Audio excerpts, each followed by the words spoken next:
And then I found a year later, when I was 25, is when I got into a relationship with my current husband. You know, we was together for 10 to 11 years so far. Only been married for about 4, going on 5. And it was a long 10 to 11 years because I still had issues. You know, I still had issues. And it wasn't just the rape, it was the things that I grew up with, the things that I learned as a woman, the things that I learned as a mother, the things that I've learned as just a person in general. You know, when a child grows up and they see different things around them, they tend to adapt the parts that they like. And sometimes they even adapt the things that they disapprove of, that don't make them feel good, but don't realize it, and then they become that same person.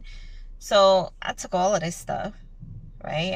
And I brought that into my relationship. So I was my mom and my aunt and my other aunt and my other aunt and some cousins and some other women that I grew up around. I brought all of that into my relationship.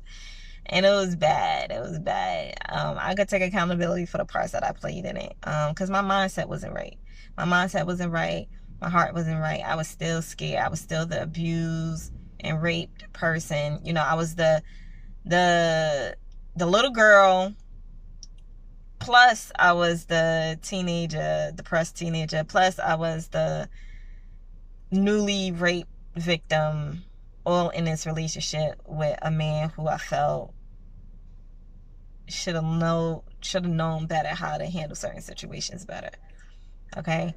And it was miserable. First 5 years, it was really miserable. Things started to change, started to get better, but certain things didn't.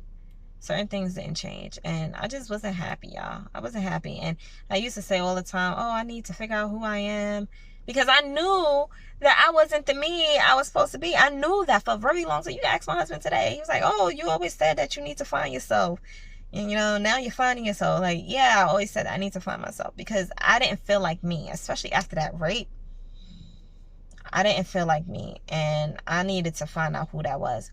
But it was hard for me to even get in the right headspace to make that discovery and the type of relationship that I was in. You know, some people could work through it and some people can't. I tried to work through it, but it just really, it was not speaking to my spirit. And so now we're on 2 different paths. Like, we're still married, but we're doing 2 different paths right now. And I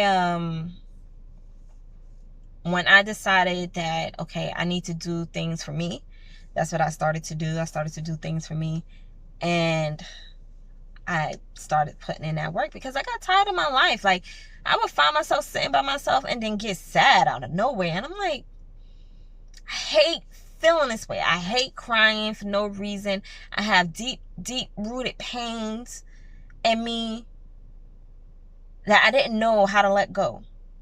I did not know how to let go. So I started meditating. I always got into meditation about 2 to 3 years ago, because it helped calm my spirit.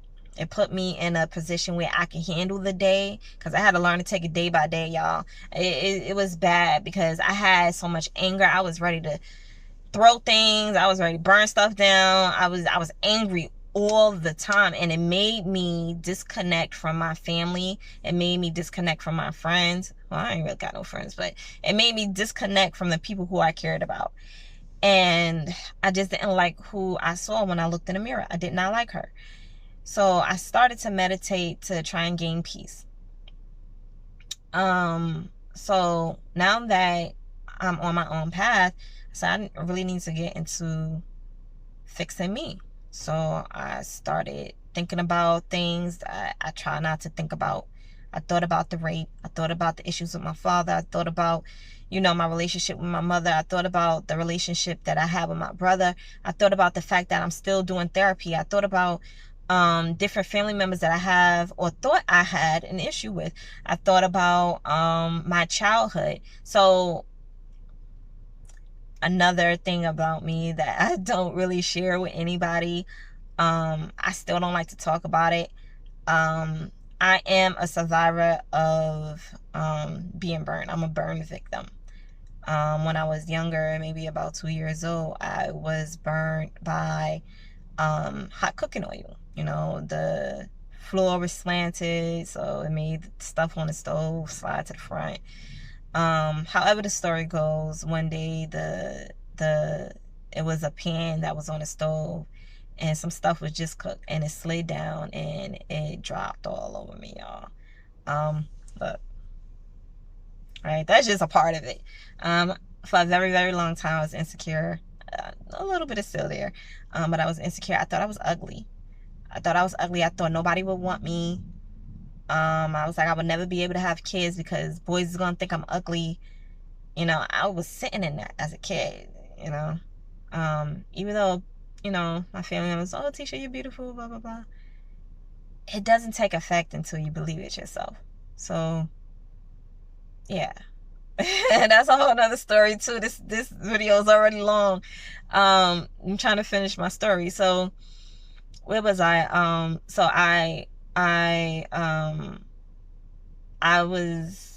on this journey. I started listening to Iyanla Vanzant from episode 1 of season 1. She is my spirit guru. Like, I'll be sitting there crying and all this other stuff. And so many topics that she talk about, I was relating to. And when I tell you it was meant for me to watch these shows, it was so meant for me to watch these shows. Because my spirituality shot through the roof like 1,000, y'all. I became so aware of myself. The tools that she gave inside her in her shows are applicable. Like, if you don't know her, Iyanla Vanzant, Iyanla Vanzant. If you don't know about her, read about her. Check up on her. She has credentials that helps you in life. She is a life coach. She's my spiritual guru, y'all. She is my spiritual guru. And with her, and then doing my own work, and then I constantly have conversations with my aunt, I believe the universe placed her exactly where she needed to be in a time where I needed it the most, because through her talks gave me the peace that I needed to know that it's gonna be fine. You know, not saying that my husband wasn't there, but when somebody is in your life who means well, but you kind of get agitated, it could kind of set you back. I know his intentions are well, you know, and I know you watching, so I love you for it. But a part of me was rejecting that. So I have to listen to me and say, okay, I need to accept it, but not so close. You know, right now I needed my aunt. Because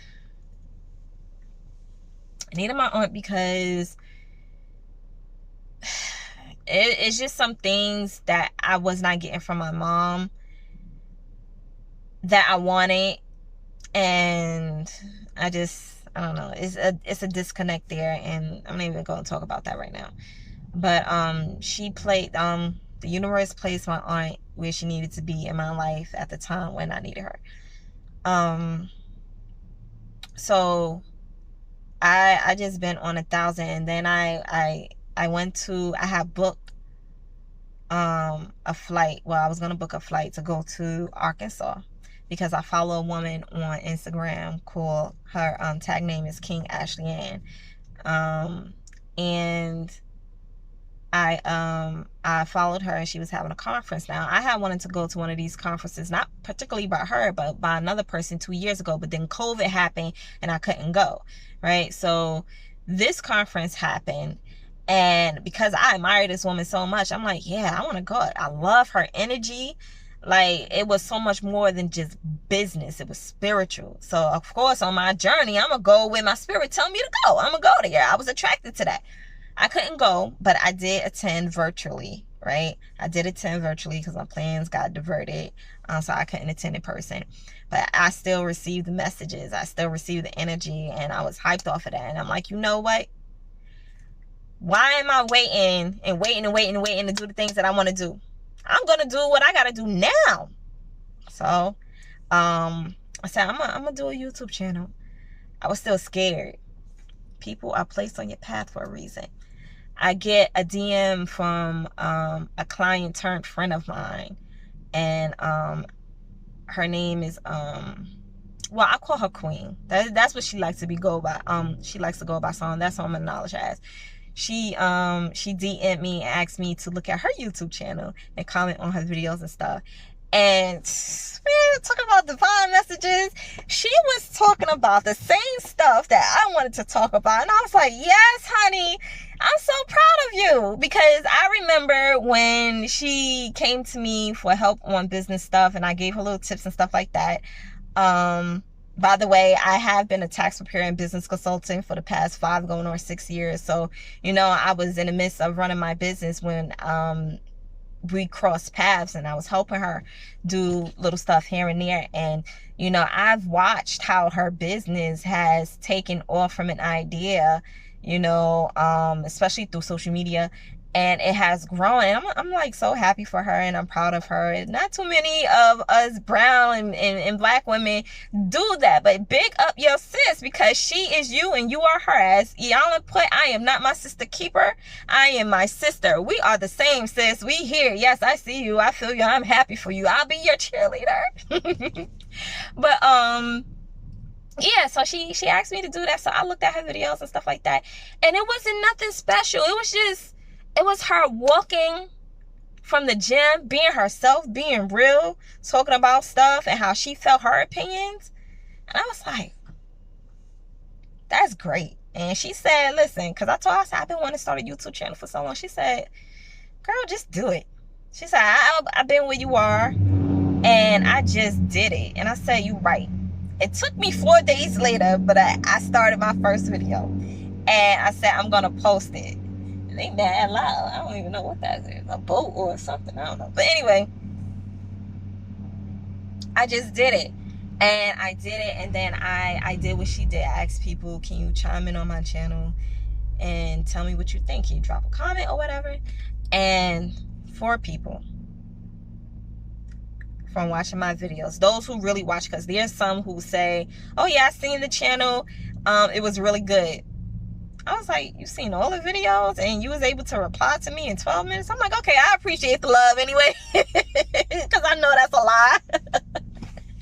If you don't have time, you don't have time. Just say that, I'll check it out when I can. I appreciate that more than just saying, oh yeah, it's really good.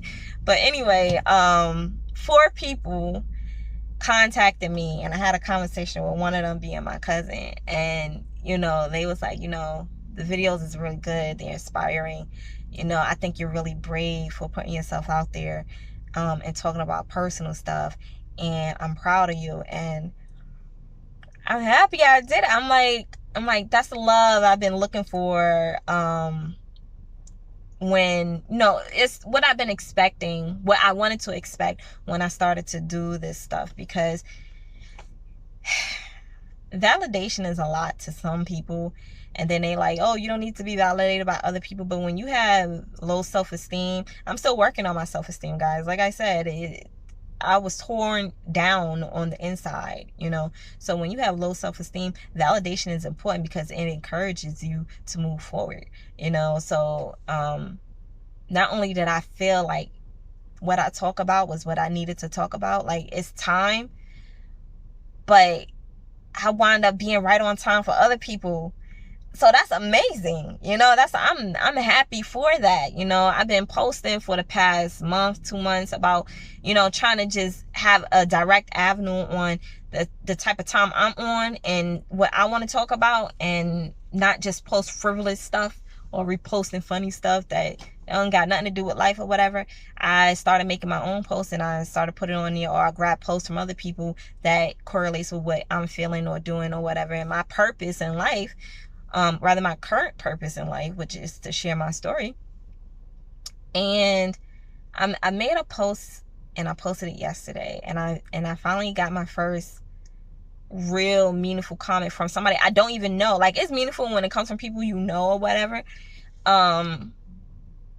But this person I didn't know, and she left a meaningful comment, and she was like, I'm dealing with my anxiety right now, and I'm taking it day by day, so this was really good advice.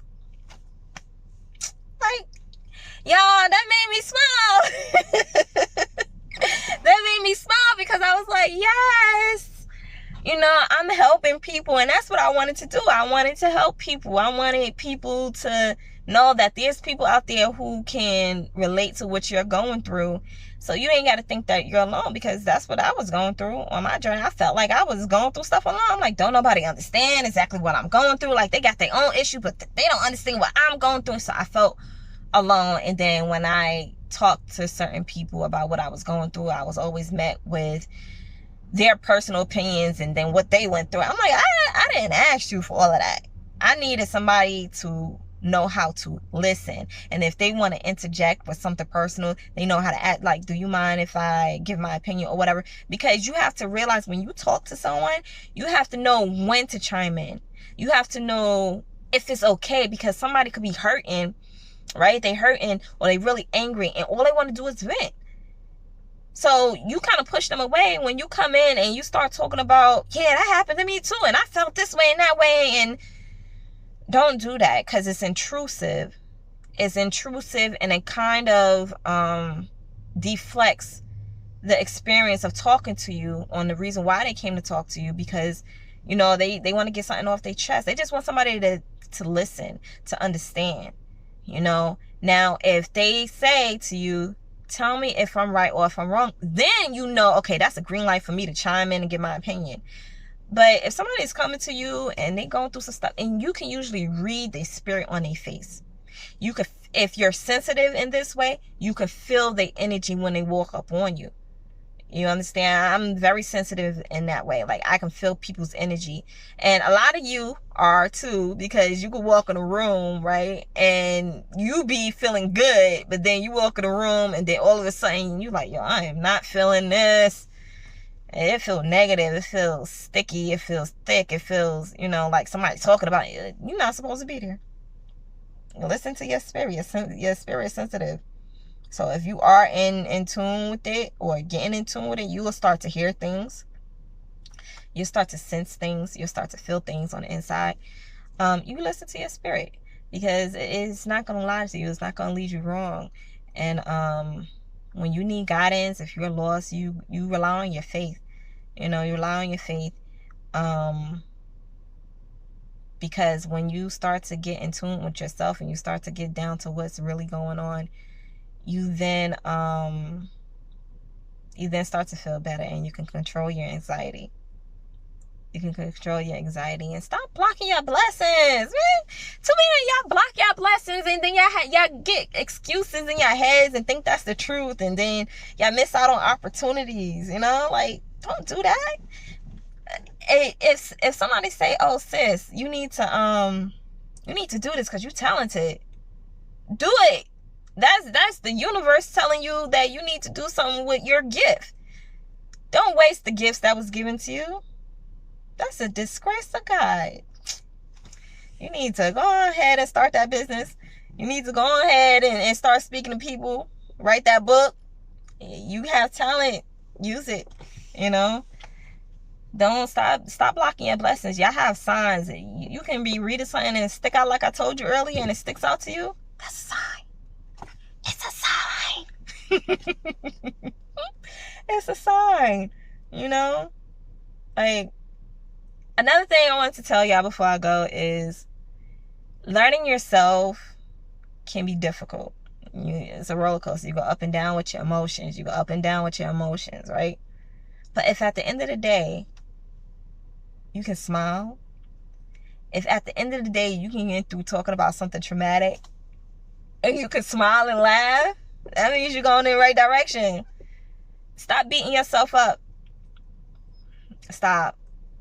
If you need a hug, I wish I could hug you through the phone, but I can't.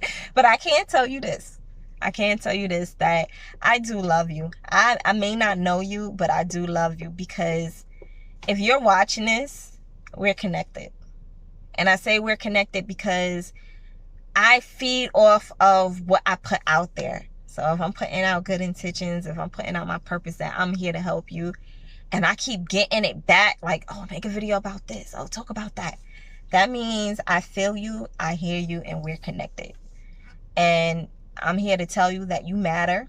Don't think that you don't, because you matter. You may not matter to the people who you want to care about you, but you matter because you care about yourself. You matter because, unbeknownst to you, there's somebody watching you and they looking up to you. Whether it be your kids, or it could be a little cousin or a friend or whatever. Everybody's connected in some kind of way. So you matter. You are worthy. Don't let nobody make you feel different. It's about you. You understand? Not in a conceited, self-absorbed way, but in a spiritual way. Feed your soul. Feed your spirit. Take care of you. Do what you got to do to make sure you can do this on a regular basis. You can do this on a regular basis. You know, I'm still on my journey, but I hear that when you are 100% in self-love, there's no greater feeling. It's like a high. It's like you're connected to everything. You're connected to the energy of the trees and the water and all the stuff around you, and you have a way of receiving things in a different way. You have a way of perceiving things in a different way, and everything at the end of the day for you will be good, and you can radiate that energy out to other people. You know, you become a power source. So I'm glad that I'm able to be your power source. So with that being said, I do wish you guys a grand rising, kings and queens. I hope that you put your best foot forward and taking care of yourself. I hope that you learn how to get a better perspective on something, because what somebody does to you may not necessarily be meant to hurt you. You understand? So pay attention, look at things, because there's lessons everywhere, and when you start learning lessons, you can then start reaping the benefits. You know, you'll get rewarded for applying those lessons to your life. Like, doors open, like, it's testimony. Like, I haven't felt so good. I'm 35. I'll be 36 soon. I have not felt so good about myself, being in my body, looking at myself in the mirror, and like forever, actually, because when I had started these videos a long time ago, but I'm enjoying the journey, and that's what it's about. Enjoy the journey, enjoy life, you know. And if you feel like you can't, you have to get rid of some stuff to make room for that. It could be a person, a place, a thing. It could be your job. It could be anything. And trust in the process that, you know, God got you, or your ancestors got you, or the universe is there to supply you with what you need to move forward. Okay? And with that being said, I am done with this video. It took a long time, but I had a lot to say because I did not make it yesterday. You know, and when I start talking, you know, the universe starts pouring stuff through me, because like I said, I'm connected to y'all. So people sending their energy out there, and I'm a vessel. I allow myself to be a vessel. And I'm like, talk to me, and I can filter some of what you're feeling or thinking on the answers on through myself, my experiences, and give you my opinions, my words, you know. So I wish you well, and until next time.